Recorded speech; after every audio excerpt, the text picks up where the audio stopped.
Hi, this is Cookie's Domain 2 here, also known as NBC.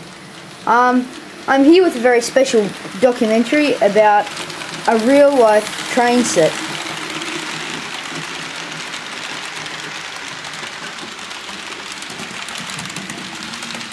As you can see now, it's really, the detail is quite big, and the way it's quite amazing. All the little cars and the buildings and all the trains here have their own separate lines. It's brilliant. It's huge. This fills up the whole of their cellar at the bottom. I think it's just great.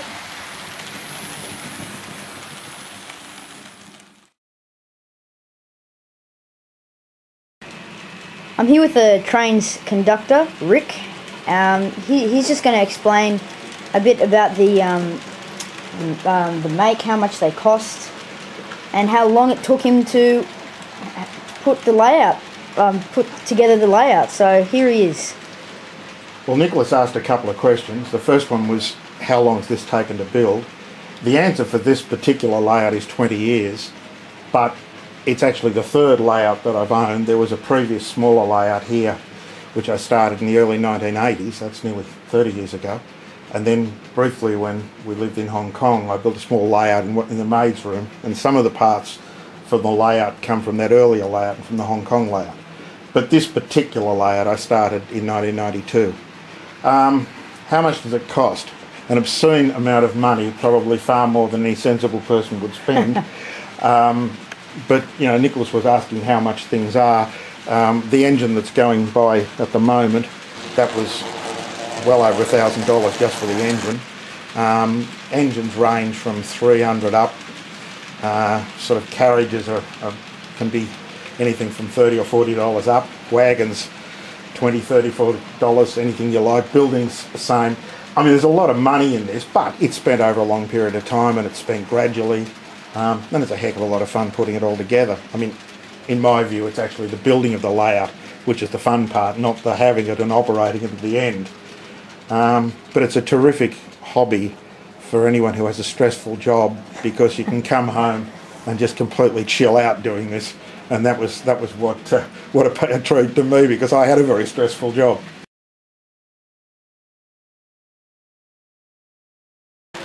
These trains aren't indestructible, and over the years Rick's had some accidents with the trains.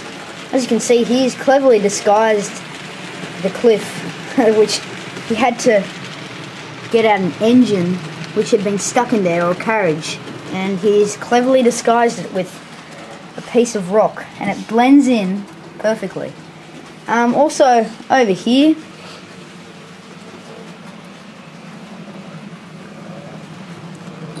it's alright. He's just in there. He's not going to take it out because it's pretty hard to take it.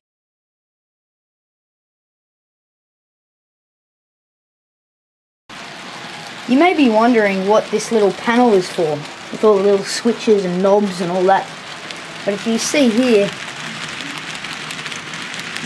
it's got lights like a real train line. It's got lights, which green, red, and here are the switches that control it. Alright, Nicholas wanted to know how the trains are controlled.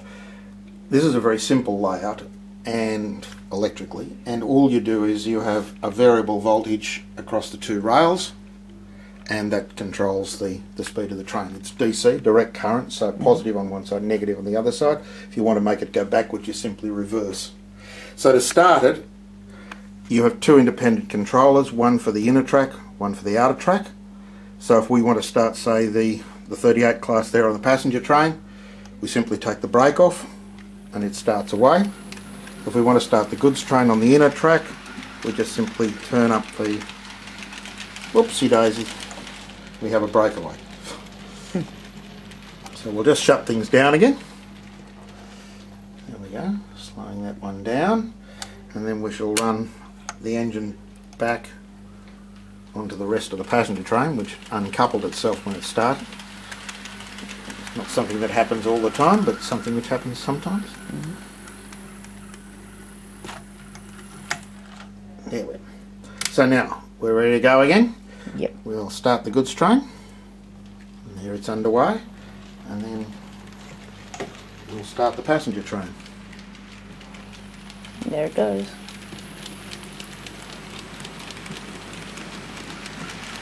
These controllers have what's called momentum, so that the train doesn't... One, it's broken away again. We're having fun with this.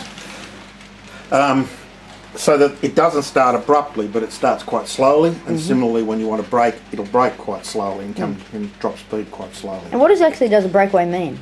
The breakaway, just that the couplers have come adrift. So you see one carriage has been left behind when you start. Oh yes, I see that. Yeah. So we'll do what's known as God shunting, and we'll just use our finger because I'm getting sick of this.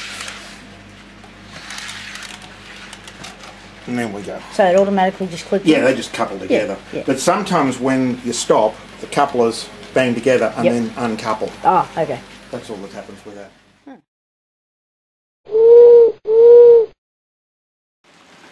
So Rick has just shown me what the train set looks like at night, and you can see that on every single lamppost it's got a little globe inside, and that just goes on. It's like a real little village actually. It's quite amazing. So just here it's all illuminated. The trains come around. You probably can't see the trains very well. There's actually, oh, there we go.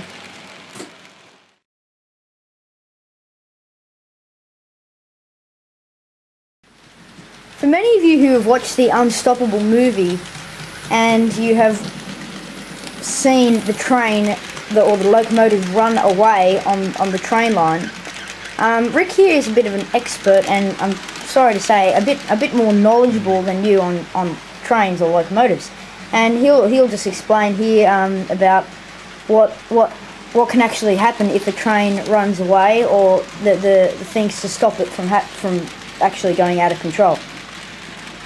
With a modern diesel locomotive, it's actually quite hard to get it to run away and to keep it running away for any length of time. The problem is a thing called a vigilance control. And a vigilance control is a system set up in the cab of the locomotive whereby the driver has to push a button at a regular interval. If he fails to push that button within a given length of time, the brakes are automatically applied. If he keeps the button continuously pressed, the brakes will automatically apply. The button has to be pushed within a time frame of an interval. So let's say... Does it change between each train? Or is it just the same for each locomotive? Good question. I'm not sure the answer of it. Oh, okay. Don't think so, but maybe it changes from railway to railway. Yeah. But for example, if it's set up that the button has to be pushed every 2 minutes, you've normally got between, say, 1.5 minutes and 2.5 minutes or something like that. Yep. The button has to be pushed in that time frame. If it isn't, the brakes apply. So with a runaway train, nobody would be pushing the vigilance control. After quite a short time, the brakes would automatically apply. The train would stop. Now, it is possible for trains to run away. There can be brake failures and that sort of thing. But it's not an easy thing to achieve, if I can put it that way. So he's just explained that, well, all in the Unstoppable movie, I'm sorry producers, but that's just a load of, well, crap. It's movies, isn't it? It's Hollywood you've got to allow them a bit of artistic license. These trains have, well, they're not possible to run away, is it? Well, it's difficult. Nothing is impossible, Nicholas. Anything can be achieved, but it would require a whole set of multiple things to go wrong before a train ran away. It's difficult. It's quite a difficult thing to achieve. Even on a train set? On a train set, no, quite easy, because we don't have vigilance control or that sort of thing. It's quite simple. I hope you have enjoyed my documentary about train sets.